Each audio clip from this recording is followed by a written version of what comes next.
সবাই রাজি? সুদের সাথে ইসলামের কোন সম্পর্ক? জোরে বলেন সম্পর্ক। সুদ আছে যেখানে মুমিন যাবে না। সুদ হচ্ছে পুঁজিবাদী অর্থনীতির হাতিয়ার। দমন নিপীড়নের মূল মাধ্যম হচ্ছে সুদ।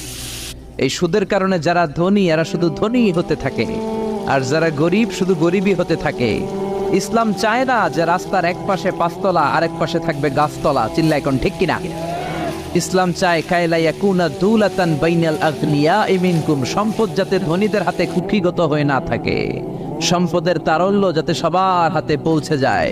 এজন্য ইসলাম সুদকে করেছে হারাম আর ব্যবসাকে করেছে হালাল। চিল্লায় পড়েন আল্লাহু আকবার।